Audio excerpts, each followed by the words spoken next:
ತಳೆವಂತೆ ಸವಿಫಲವನು ಆಮ್ರ ವೃಕ್ಷವು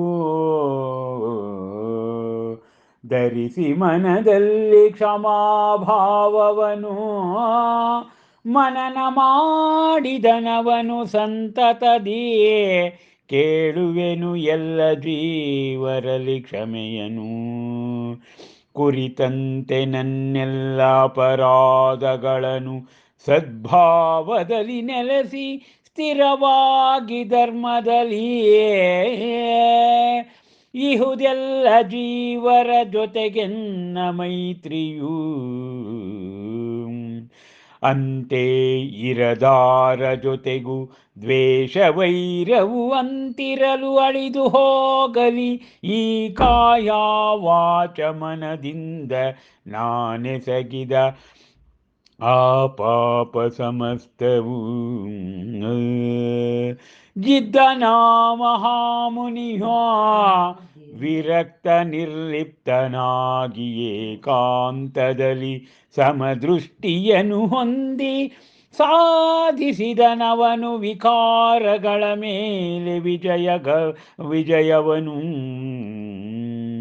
ಯೋಗ ನಿಷ್ಠೆಯಲಿ ಸಪ್ತಮ ಅಪ್ರಮತ್ವ ಗುಣಸ್ಥಾನದಲ ಮುನಿಯು ಸಮ್ಮುಖನಾಗಲು ಮೋಕ್ಷಲಕ್ಷ್ಮಿಗೆ ದೊರಕಿತ ಪ್ರಥಮದ ಸಾಮಾಯಿಕ ಚಾರಿತ್ರವಗೆ ಬಹುಶೀಘ್ರದಲ್ಲಿ ಇದ್ದನ ಮಹಾವೀರ ಮುನಿ ಪುಂಗವನು ತೊಡಗಿ ತಪದಲ್ಲಿ ಲೆಕ್ಕಿಸದೆ ಕಾಲವನು ಲೆಕ್ಕಿಸದೆ ದೇಶವನು ಅಂತೆ ಗಣಿಸದೆ ಮತ್ತಾವುದನು ಮರೆತು ತನ್ನದೆಂಬುದನು ಅರಿತು ಎಲ್ಲವೂ ನಶ್ವರನೆಂಬುದನು ಹರಿದು ರಾಗವನು ಪಡೆದು ವಿರಾಗವನು ಧರಿಸಿದನವನು ಮನಕ್ಕೆ ಪಾವಿತ್ರ ಗಂಧವನು ಮಹಾವೀರ ಮಹಾದರ್ಶನದ ದೀಕ್ಷಾ ಕಲ್ಯಾಣ ಸಂಪುಟದ ತುತ್ತ ತುದಿಯನ್ನು ನಾವು ಮುಟ್ತಾ ಇದ್ದೇವೆ. ಡಾಕ್ಟರ್ ಲತಾ ರಾಜಶೇಖರ್ ಅವರ ಕಾವ್ಯ ಅತ್ಯಂತ ಮನೋಜ್ಞ.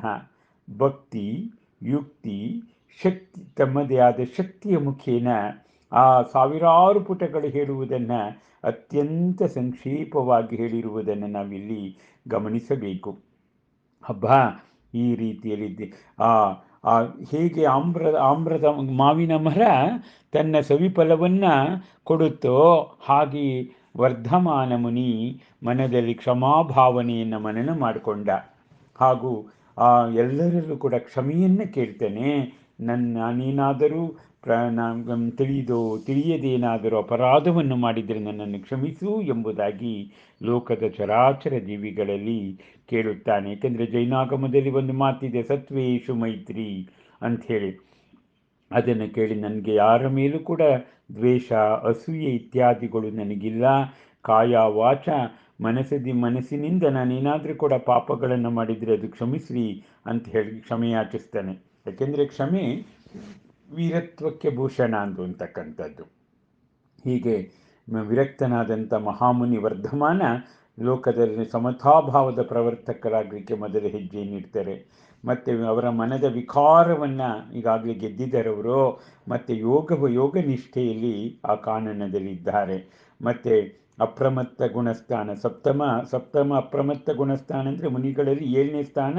ಅದು ಅತ್ಯಂತ ಜಂಗಮ ಶ್ರೇಷ್ಠರಾಗ್ತಕ್ಕಂಥದ್ದು.